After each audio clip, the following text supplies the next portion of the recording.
재수 씨의 방문 앞에 서게 되었습니다. 그녀의 낮은 한숨소리가 문틈 사이로 새어나오고 있었죠. 동생이 떠난 지 3년, 저는 매일 이 집을 드나들며 그들을 돌봤습니다. 하지만 오늘은 달랐어요. 차 키를 두고 나온 걸 깨닫고 다시 들어온 집은 너무나 고요했죠. 살며시 문을 열었을 때 저는 숨이 멎는 듯 했어요. 그녀는 침대 위에서 홀로 몸부림치고 있었습니다. 긴 머리카락이 어깨를 타고 흘러내리고 얇은 잠옷 사이로 드러난 하얀 피부가 달빛에 은은하게 빛나고 있었어요. 지영 씨가 작은 소리를 내며 침대에서 몸을 뒤척였습니다. 형님이라면. 그녀의 입에서 제 이름이 꿈처럼 흘러나왔어요. 왜 이렇게 외로울까? 그녀의 속삭임에 제 가슴이 먹먹해졌습니다. 저와 눈이 마주친 순간 그녀의 얼굴이 새빨갛게 달아올랐습니다. 하지만 도망치지 않았죠. 오히려 그녀의 눈빛은 무언가를 갈구하는 듯 절박했어요. 그녀의 떨리는 입술이 조용히 움직였습니다. 형님. 그 단어가 그녀의 입에서 흘러나왔죠. 저는 천천히 그녀에게 다가갔습니다. 제 손이 그녀의 뜨거운 볼에 닿았을 때 우리 둘 다 전율을 느꼈어요. 그 순간 우리가 넘어서는 안 될 선을 넘고 있다는 걸 알면서도 멈출 수가 없었습니다. 비밀의 속삭임입니다. 오늘은 어촌마을에서 살아가는 중년 두 남녀의 이야기입니다. 다소 다른 방식으로 살아가는 그들의 이야기 지금 시작합니다. 좋아요와 구독은 저에게 정말 큰 힘이 됩니다. 안녕하세요. 한적한 어촌마을에 사는 저는 55세 오민석입니다. 저는 조금 다른 삶을 살아가고 있는데요. 아무한테도 말하지 못했던 이야기 들려드리겠습니다. 동생 준호가 바다에서 떠난 그날을 저는 아직도 생생히 기억해요. 폭풍우가 몰아치던 새벽 그 차가운 전화 한 통이 우리 가족의 모든 것을 바꿔놓았죠. 준호는 어선에서 일하다가 파도에 휩쓸려 실종되었습니다. 사흘 뒤 차가운 시신으로 발견되었을 때 우리 가족은 무너져 내렸어요. 장례식장에서 지영 씨는 한마디도 하지 못했습니다. 그저 멍하니 준호의 영정 사진만 바라보고 있었어요. 22살의 조카 미나는 엄마 옆에서 조용히 눈물만 흘리고 있었죠. 대학생인 미나는 갑작스러운 아버지의 죽음을 받아들이기 힘들어했습니다. 재수 씨, 제가 돌봐드릴게요. 준호도 그걸 바랄 거예요. 제가 그렇게 말했을 때 지영 씨는 처음으로 저를 올려다봤습니다. 그 눈빛에는 감사함과 함께 깊은 절망이 서려 있었어요. 그 후로 저는 거의 매일 그들의 집을 찾았죠. 고장난 수도꼭지를 고치고 장을 받아주고 미나의 학비를 챙겼습니다. 처음엔 그저 의무감이었어요. 동생이 남긴 가족을 지켜야 한다는 책임감 말이죠. 하지만 시간이 지나면서 무언가 달라지기 시작했습니다. 지영 씨가 문을 열어줄 때마다 보이는 작은 미소가 제게는 특별해졌어요. 함께 저녁을 먹으며 나누는 소소한 대화들이 점점 소중해졌죠. 지영 씨는 48배 나이에도 여전히 아름다웠습니다. 세월의 흔적이 있었지만 오히려 그것이 그녀를 더욱 매력적으로 만들었어요. 검은 머리에 섞인 몇 가닥의 흰머리조차도 우아해 보였죠. 어느 날 미나가 무심코 말했습니다. 삼촌, 엄마가 요즘 밤에 자주 우는 것 같아요. 방에서 이상한 소리가 들려요. 저는 그저 외로움 때문일 거라고 생각했습니다. 남편을 잃은 여인의 슬픔이겠거니 했죠. 하지만 그날 이후로 저도 지영 씨를 다르게 보기 시작했어요. 그녀가 무거운 물건을 들 때 도와주려다 손이 닿았을 때의 떨림. 부엌에서 함께 일하다 우연히 부딪혔을 때의 당황스러움. 그런 순간들이 쌓여갔습니다. 어느 날 저녁 미나가 학교 과제 때문에 도서관에 간 날이었어요. 저는 늦게까지 집안일을 도와주고 있었죠. 거실 전구를 갈아 끼우려고 의자 위에 올라섰는데 중심을 잃고 휘청거렸습니다. 지영 씨가 급하게 저를 잡아주려 했어요.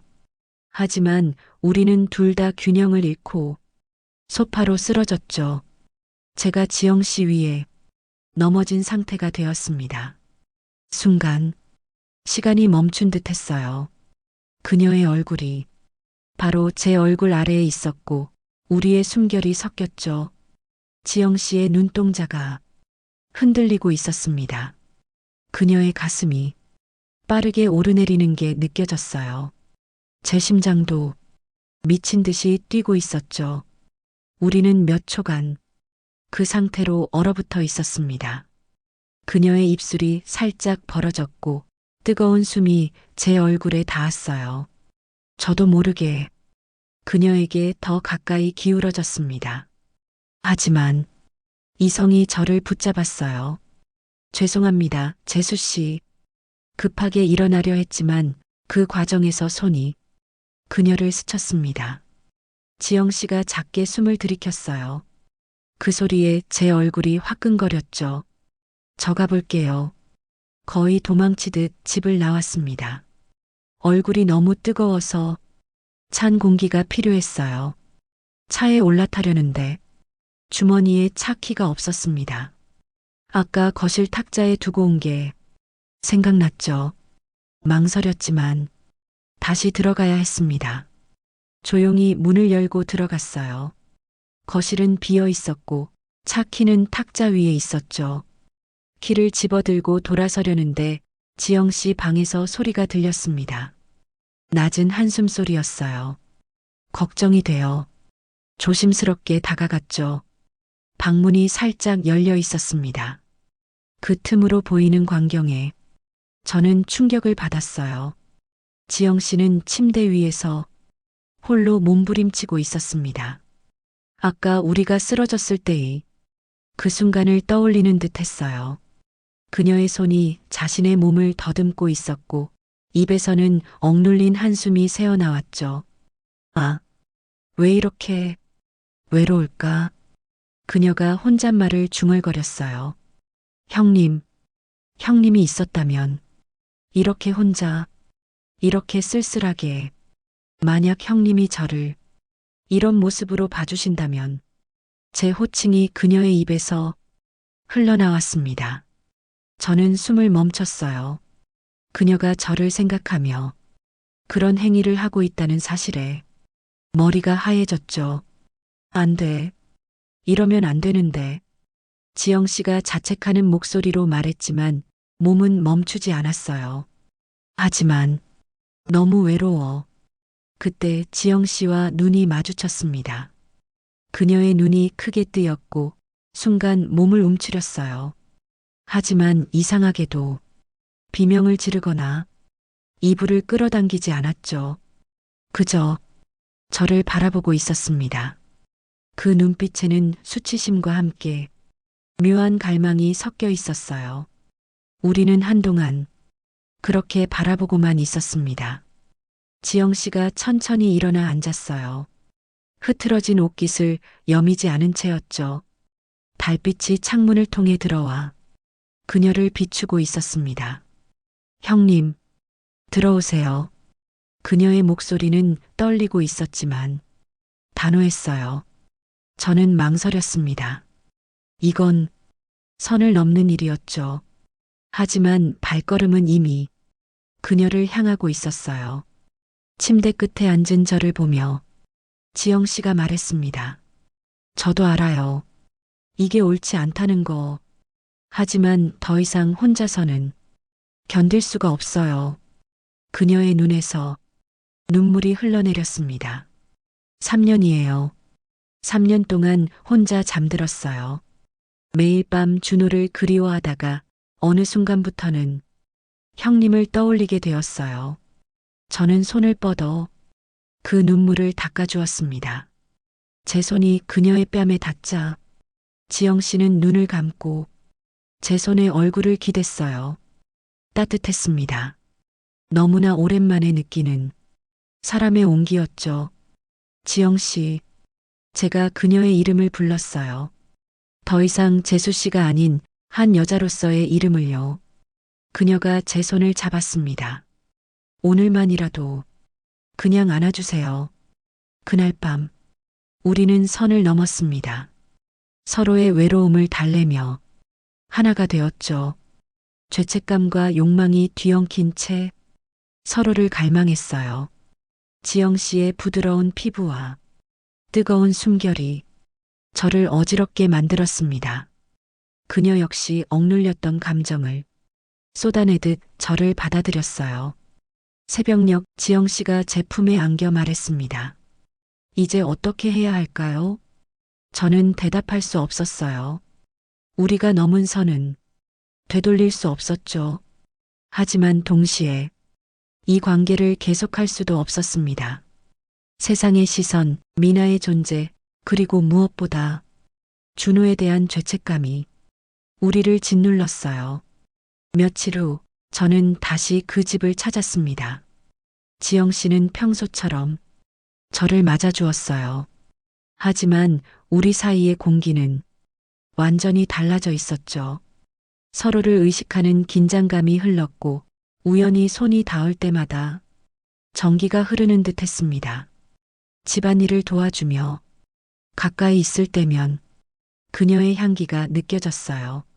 샴푸 냄새와 은은한 향수가 섞인 그 향기는 저를 어지럽게 만들었죠. 지영 씨도 제 시선을 의식하는 듯 했습니다.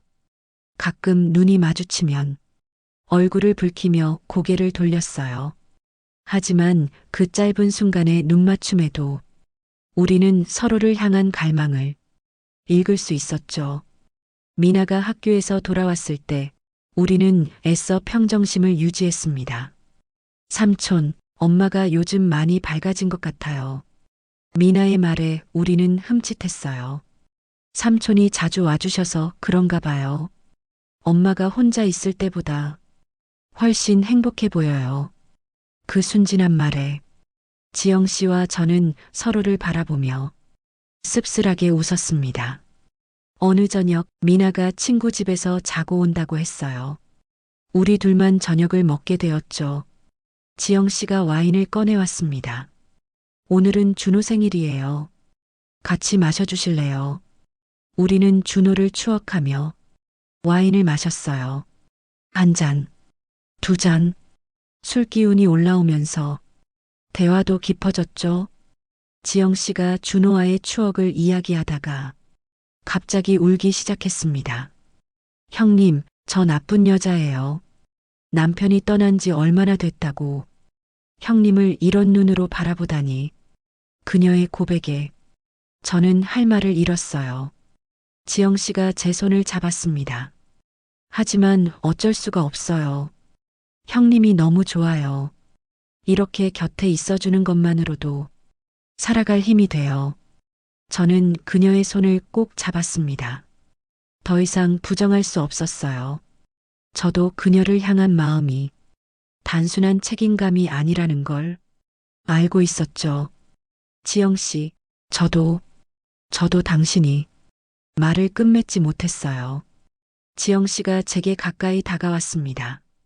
그녀의 입술이 제 입술에 닿았을 때 우리가 지켜왔던 모든 선이 무너져 내렸죠. 그날 밤 우리는 다시 한번 서로를 받아들였어요. 이번에는 죄책감보다 사랑이 더 컸습니다. 우리는 마치 오랜 연인처럼 서로를 알아갔어요.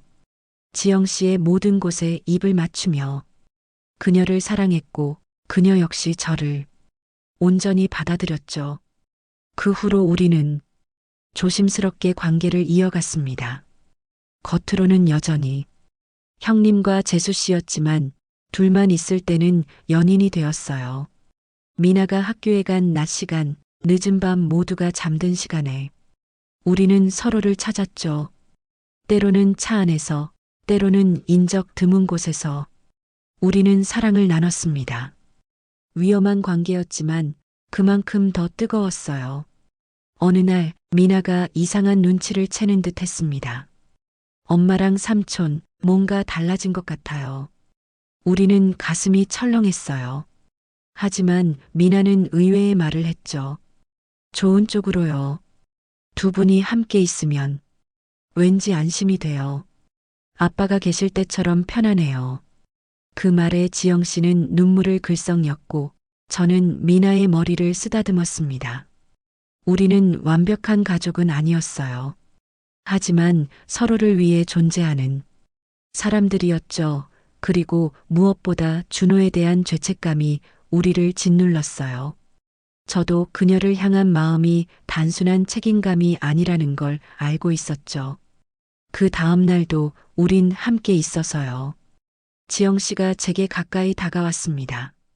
그녀의 입술이 제 입술에 닿았을 때 우리가 지켜왔던 모든 선이 무너져 내렸죠. 그날 밤 우리는 다시 한번 서로를 받아들였어요. 이번에는 죄책감보다 사랑이 더 컸습니다. 우리는 마치 오랜 연인처럼 서로를 알아갔어요. 지영 씨의 모든 곳에 입을 맞추며 그녀를 사랑했고 그녀 역시 저를 온전히 받아들였죠. 그 후로 우리는 조심스럽게 관계를 이어갔습니다. 겉으로는 여전히 형님과 재수 씨였지만 둘만 있을 때는 연인이 되었어요. 미나가 학교에 간 낮 시간, 늦은 밤 모두가 잠든 시간에 우리는 서로를 찾았죠. 때로는 차 안에서, 때로는 인적 드문 곳에서 우리는 사랑을 나눴습니다. 위험한 관계였지만 그만큼 더 뜨거웠어요. 어느 날 미나가 이상한 눈치를 채는 듯 했습니다. 엄마랑 삼촌, 뭔가 달라진 것 같아요. 우리는 가슴이 철렁했어요. 하지만 미나는 의외의 말을 했죠. 좋은 쪽으로요. 두 분이 함께 있으면 왠지 안심이 돼요. 아빠가 계실 때처럼 편안해요. 그 말에 지영 씨는 눈물을 글썽였고 저는 미나의 머리를 쓰다듬었습니다. 우리는 완벽한 가족은 아니었어요. 하지만 서로를 위해 존재하는 사람들이었죠. 매일 밤 지영 씨와 저는 조심스럽게 서로를 찾았습니다. 그녀의 방에서 우리는 억눌린 감정을 풀어냈어요. 지영 씨는 몸은 제게 완벽한 안식처였습니다. 그녀의 품에 안겨 있으면 세상의 모든 시름이 사라졌어요. 그녀 역시 제 품에서 오랜만에 여자로서의 행복을 찾은 듯 했죠. 우리의 사랑은 뜨겁고도 조심스러웠습니다. 서로를 갈망하면서도 항상 주변을 의식해야 했어요. 하지만 그런 긴장감이 오히려 우리의 관계를 더욱 간절하게 만들었죠. 시간이 흐르면서 우리는 자연스럽게 부부처럼 지내게 되었어요. 함께 장을 보고 집안일을 하고 미나의 미래를 걱정했죠.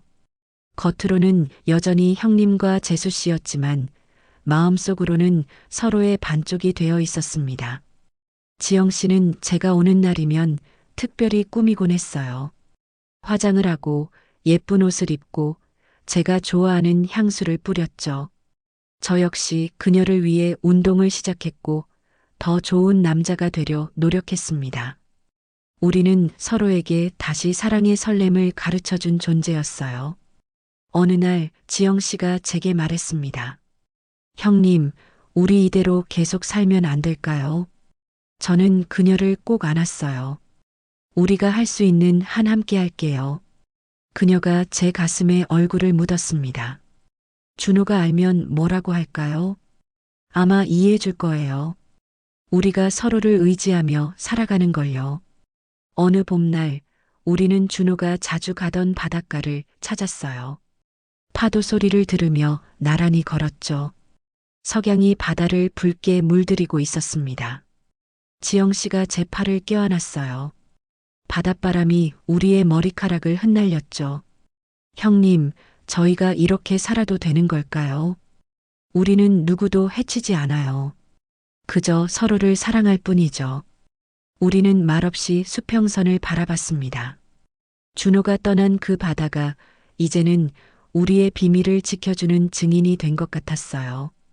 집으로 돌아오는 길, 지영 씨가 조용히 말했습니다. 준호의 빈자리를 우리가 함께 채우며 살아가고 있네요. 저는 그녀의 손을 꼭 잡았어요. 우리의 관계는 세상이 정한 틀에는 맞지 않을지 모릅니다. 하지만 상처받은 두 영혼이 서로를 위로하며 살아가는 것. 그것이 그렇게 잘못된 일일까요? 미나는 이제 우리의 관계를 어렴풋이 알고 있는 것 같았어요. 하지만 반대하지 않았죠. 오히려 안도하는 듯한 표정을 지을 때도 있었습니다. 우리는 앞으로도 이렇게 살아갈 거예요. 세상의 시선을 피해 조심스럽게, 하지만 서로를 깊이 사랑하며, 준호가 남긴 빈자리를 우리의 사랑으로 채우며, 어쩌면 이것이 우리가 선택할 수 있는 최선의 삶인지도 모릅니다. 우리의 사랑이 영원할지는 알 수 없어요. 하지만 지금 이 순간 우리는 서로에게 전부입니다. 상실의 아픔을 함께 이겨내고 새로운 삶을 만들어가는 동반자. 그것으로 충분했어요. 멀리서 파도 소리가 들려옵니다. 지영 씨가 제 품에서 잠들었어요. 저는 그녀를 꼭 안고 눈을 감았습니다. 준호야, 우리를 용서해줘. 그리고 축복해줘. 우리가 서로를 사랑하며 살아갈 수 있도록. 오늘 이야기는 여기까지입니다. 혹시 마지막까지 보신 분들이 계시다면 댓글로 잘 봤습니다라고 남겨주세요. 여러분의 작은 관심이 저에게는 정말 큰 힘이 됩니다. 구독과 좋아요는 모두 무료입니다. 한 번씩 부탁드립니다. 다음에도 더 좋은 이야기로 찾아뵐게요. 감사합니다.